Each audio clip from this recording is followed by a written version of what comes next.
Hello guys, कैसे हैं आप सब। स्वागत है आप सभी का एक बार फिर आपके अपने चैनल नॉलेज सिटी में। गाइस, थोड़ी तबीयत खराब है, गला भी खराब हो रखा है और आपको पता ही है माइक भी खराब हो चुका है। तो कुछ दिन ऐसे ही काम चलाना पड़ेगा, तो थोड़ा साउंड में दिक्कत आएगी, प्लीज थोड़ा सा समझ लेना। ठीक है। और दोस्तों, आप समझोगे नहीं ये वीडियो बनाने के लिए कितनी एफर्ट डालने पड़ रहे हैं। पहले मैंने वीडियो बनाई बोर्ड पे तो माइक खराब हो गया, आवाज रिकॉर्ड नहीं हुई। उसके ऊपर मैंने वॉइस ओवर किया, वो भी खराब हो गया। मैंने यहाँ वीडियो बनाई तो गली में ढोल बजने लगे, तो वो भी साउंड खराब हो गया। अब ये वीडियो मैं कम से कम चौथी बार बना रहा हूँ। ठीक है दोस्तों, आई होप इस बार अच्छे से बन जाए, है ना। तो चलिए शुरू करते हैं। आज हम बात करने वाले हैं most important question, entrepreneurship development. आप लोगों की बहुत टाइम से डिमांड आ रही थी कि भैया 15 तारीख से एग्जाम है हमारे बीकॉम के, हमें एंटरप्रेन्योरशिप डेवलपमेंट के वीडियो प्रोवाइड कर दीजिए। ठीक है। इससे पहले मैंने आपको प्रिंसिपल ऑफ माइक्रो इकोनॉमिक्स के इंपॉर्टेंट क्वेश्चन की वीडियो प्रोवाइड कराई है। मेरा गाइस यकीन मानिए, उस वीडियो में जितने भी क्वेश्चन है वो सारे मोस्ट इंपॉर्टेंट है दोस्तों। उसके बाहर एग्जाम नहीं आएगा। एग्जाम में आपको उसमें से क्वेश्चन देखने को मिलेंगे ही मिलेंगे। ठीक है। तो अगर आप चाहते हैं एग्जाम में फोड़ के आए, तो उन क्वेश्चन को देखने की गलती, मतलब उन क्वेश्चन को ना देखने की गलती बिल्कुल भी ना करें। जाके उन्हें देख लें। इससे पहले मैं आपको आपके ई कॉमर्स, आपका HRM, cost accounting, corporate accounting के भी इंपॉर्टेंट क्वेश्चन प्रोवाइड करा चुका हूँ, जिसमें से एग्जाम हर बार आता है। तो अब उन वीडियो को भी देख लेना। पूरी प्लेलिस्ट बना दी है मैंने इंपॉर्टेंट क्वेश्चन के नाम से, लिंक डिस्क्रिप्शन बॉक्स में है। ठीक है। शुरू करते हैं बिना किसी देरी के। देखिए, आज हम बात करने वाले हैं एंटरप्रेन्योरशिप डेवलपमेंट बीकॉम वाले बच्चों के, या फिर आप किसी भी कोर्स के किसी भी सेमेस्टर में हैं और आपके पास भैया आपके पास एंटरप्रेन्योरशिप डेवलपमेंट नाम का कोई भी सब्जेक्ट है, कोई भी क्या है, एक ही तो होता है ना, सब्जेक्ट है। तो उसके अंदर गाइस ये टॉपिक, ये क्वेश्चन जो आज हम डिस्कस करने वाले बहुत ही ज्यादा इंपॉर्टेंट है। बहुत ही ज्यादा इंपॉर्टेंट है, क्योंकि यही क्वेश्चन आपको एग्जाम में हर बार देखने को मिलते हैं। ये पिलर है एंटरप्रेन्योरशिप डेवलपमेंट के। बिना पिलर के तो बिल्डिंग खड़ी हो ही नहीं सकती, तो इन क्वेश्चन के बिना एग्जाम बन ही नहीं सकता। ठीक है ना। शुरू करते हैं।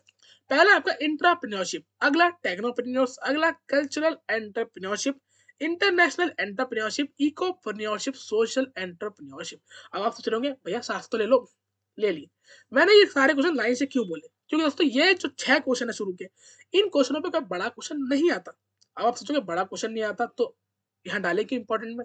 गाइड, एग्जाम में शॉर्ट नोट करके भी क्वेश्चन आते हैं, जिसके अंदर आपको 2-3 इनमें से पॉइंट दे देंगे और बोलेंगे इसमें एक्सप्लेन करो, शॉर्ट नोट लिखो, डिफाइन करो।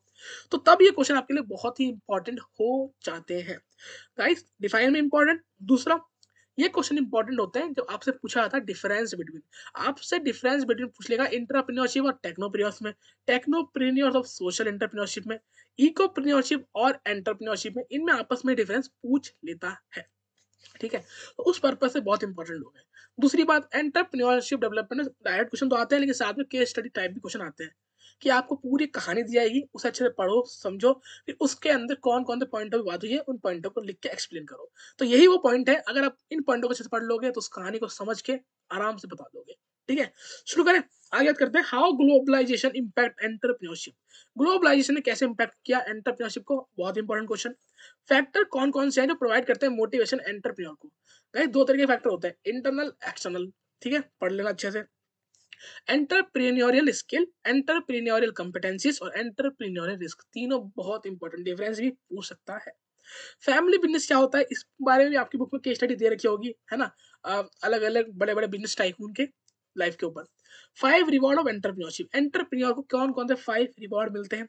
अगला, बिजनेस प्लान क्या होते हैं, बहुत इंपॉर्टेंट कि बिजनेस प्लान क्या होते हैं। बिजनेस प्रोसेस डिजाइन क्या होते हैं। प्रोजेक्ट रिपोर्ट्स किसे कहते हैं। एंटरप्रेन्योरियल स्टिमुलेशन किसे कहते हैं।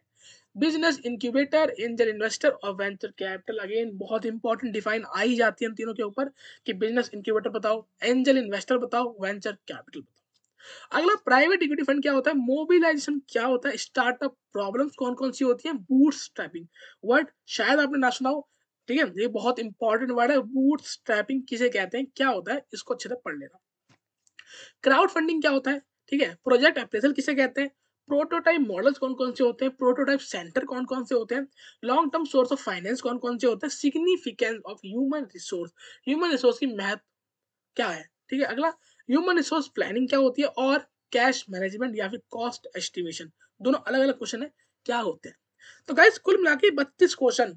अगर इन 32 क्वेश्चन को आपने पढ़ लिया, गाइस इन 32 क्वेश्चन को अगर आपने डिटेल में पढ़ लिया, तो एग्जाम फोड़ के आओगे, यकीन मानो। और हाँ, यह क्वेश्चन है 31 पे, ह्यूमन रिसोर्स प्लानिंग। क्या? Human resource planning. इससे याद आया, हमारी ह्यूमन रिसोर्स मैनेजमेंट की सीरीज भी चल रही है, नहीं देखा देख लेना। ह्यूमन रिसोर्स मैनेजमेंट के इंपॉर्टेंट क्वेश्चन भी मैंने प्रोवाइड कर रखे हैं, उसी में से एग्जाम आया था पिछली बार भी, इस बार भी उसमें से आएगा।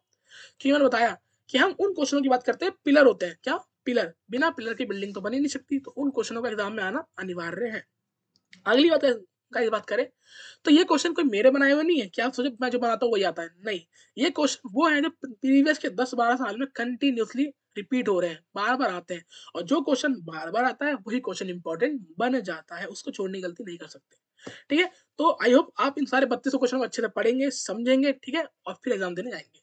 जिनका एग्जाम है उनको best of luck, all the best. अच्छे से एग्जाम करना, छोड़ना कुछ मत। उस टॉपिक यार में जो भी है उसे अच्छे से लिखना, एक्सप्लेन करना, ठीक है। छोड़ के मत आना गाइस। बीकॉम में अगर आप छोड़ के आते हो तो बहुत दिक्कत कर रहे हो। आप अगर कोई भी डिग्री कोर्स कर रहे हो तो एग्जाम में छोड़ना मत, करना उस टॉपिक के बारे में जितना पता है उतना करो, ठीक है। चलिए, मिलता हूँ नेक्स्ट क्लास में किसी और अच्छी वीडियो के साथ, तब तक के लिए गुड बाय गाइस।